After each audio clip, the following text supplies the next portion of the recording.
कि बेटा इसी गुरु मंत्र का अध्ययन करो और इसी का भजन करो और भगवान का दर्शन करो। गुरु जी तो गए अपने रास्ता और उधर राजा उत्तानपाद परेशान थे कि मेरा छोटा सा नन्हा सा बालक 5 वर्ष का निकल गया, पता नहीं जाने कहाँ चला गया।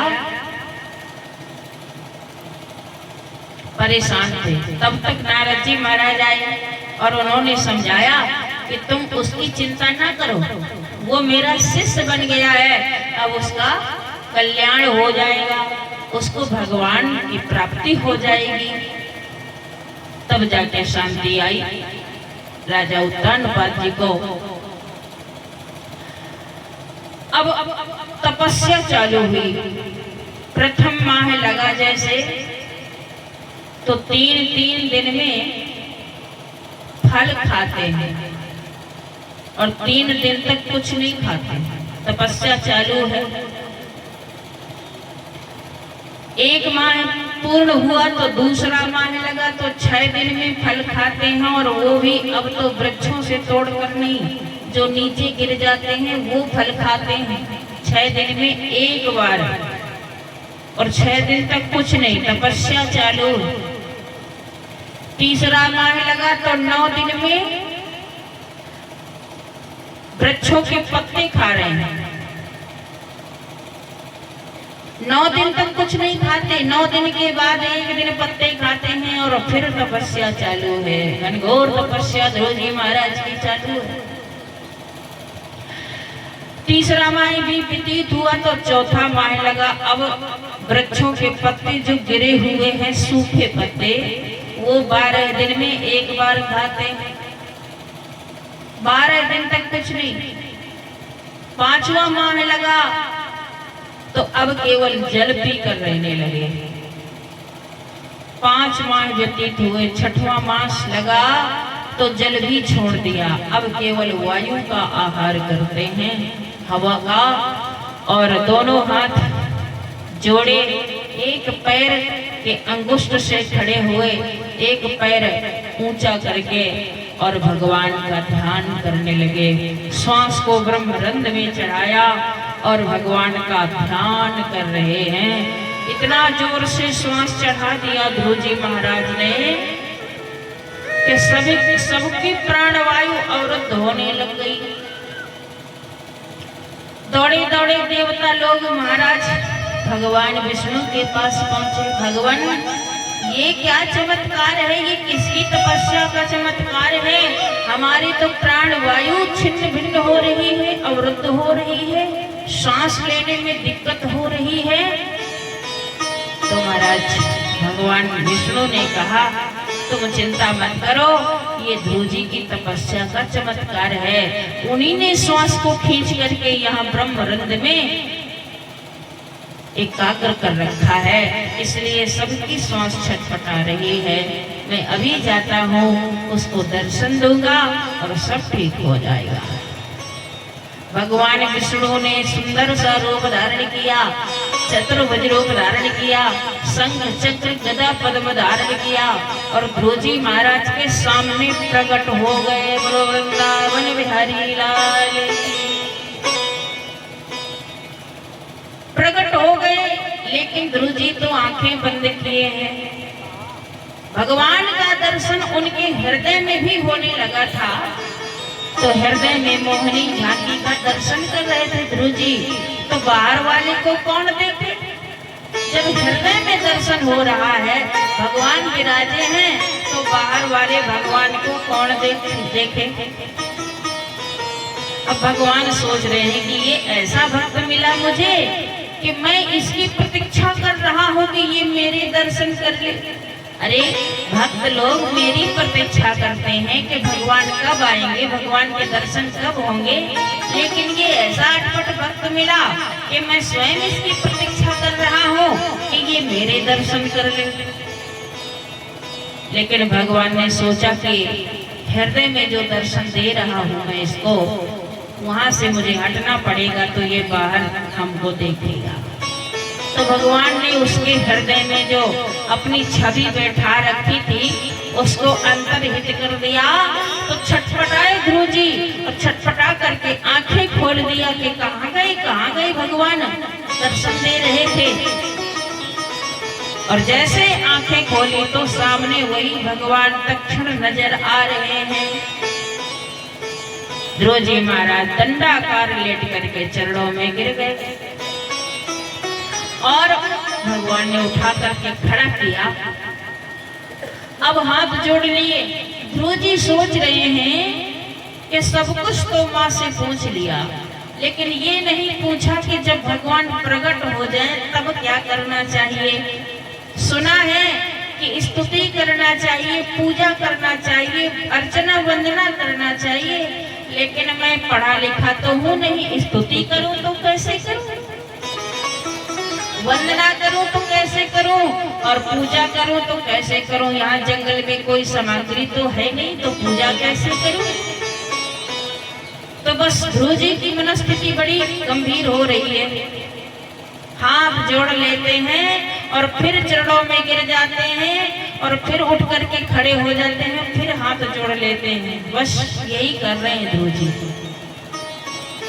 भगवान ने सोचा कि ये क्या कर रहे हैं। अब भगवान समझ गए ध्रुव जी की मनस्थिति को, तो भगवान आगे बढ़े और आगे बढ़ करके अपना पांचजन्य शंख ध्रुव जी के कपोल से स्पर्श कर दिया।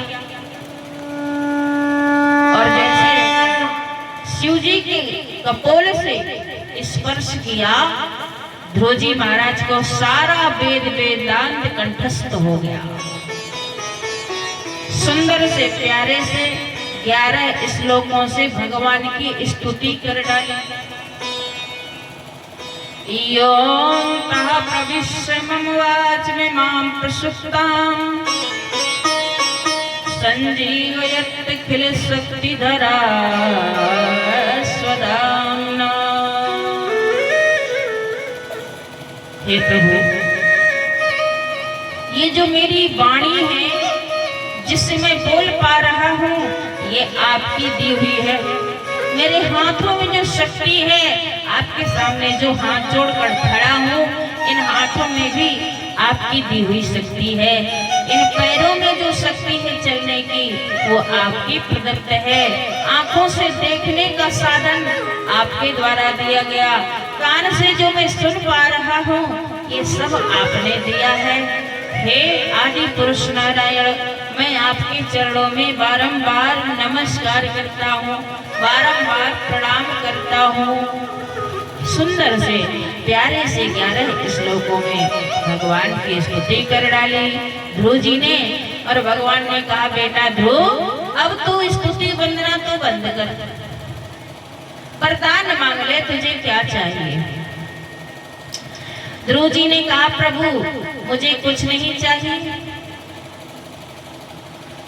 भगवान ने कहा, तुझे चाहिए नहीं, लेकिन मेरा आना व्यर्थ नहीं होता, मैं तो कुछ न कुछ देकर जाऊंगा और दूंगा कामना के अनुसार। जो तुम्हारी कामना थी वही दूंगा।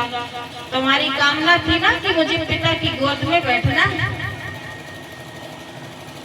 मेरा वरदान है कि तू जा, पिता की गोद में बैठेगा बहुत काल तक और पिता के सिंहासन को चलाएगा, राजकाज चलाएगा और अंत में मेरे ध्रुव तत्व को प्राप्त हो जाएंगे, ध्रुव लोक को प्राप्त हो जाएगा।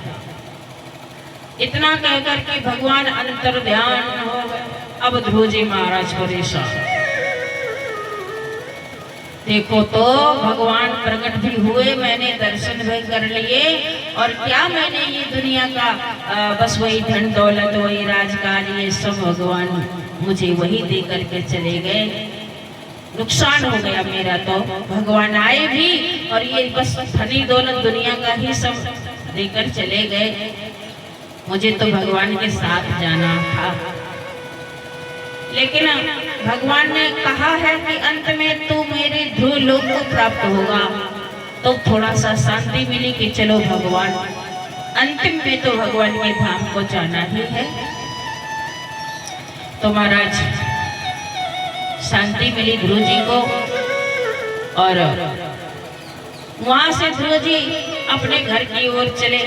जब सुना सब लोगों ने कि ध्रुव जी दर्शन करके आ रहे हैं, भगवान को प्राप्त करके वापस आ रहे हैं, तो सब लोग आगे आगे जा रहे हैं। सबसे आगे माता सुरुचि जा रही है, जिन्होंने गोद से पकड़ के हाथ और बाहर कर दिया, वो माता सुरुचि सबसे आगे जा रही है ध्रुव जी से मिलने। सारे लोग जा रहे हैं ध्रुव जी से मिलने। यही संसार का नाटक है सज्जनों।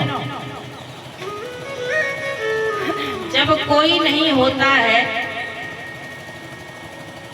जब गरीबी होती है, तब कोई सहारा नहीं देता है, और जब सामर्थ्यवान हो जाते हैं लोग, तो सबके सब दौड़े दौड़े चले आते हैं। जंगल में माता सुनीति रहती थी, तब कोई नहीं जाता था, लेकिन आज ध्रुव जी हमारे भगवान को प्राप्त करके आए हैं, तो जिसने गोद से, पिता की गोद से हटा दिया, वही माता सबसे आगे जा रही है ध्रुव जी से मिलने। ये संसार का करिश्मा है। सामर्थ्यवान के पास, धनी के पास सब कोई जाता है। जब तक देखता है इंसान की इसके पास कुछ है, तब तक तो उससे सभी प्रेम करते हैं, सभी मिलने जाते हैं। और जब देखते हैं कि अब ये कुछ काबिल नहीं रहा, इसके पास पैसा नहीं रहा, तो सब कोई उसे छोड़ देता है, सब कोई नकार देता है। यही संसार का नियम है। इसलिए संसार के चक्कर में ना पड़ो, थोड़ा भगवान का भजन भी कर लो महाराज, क्योंकि कहा है लुट जाए ना जीवन नगरिया। ये जीवन रूपी नगर है, ये शरीर रूपी नगर है, इसको यूं ही नहीं लुटाना चाहिए। लुट जाए ना जीवन नगरिया, कर ले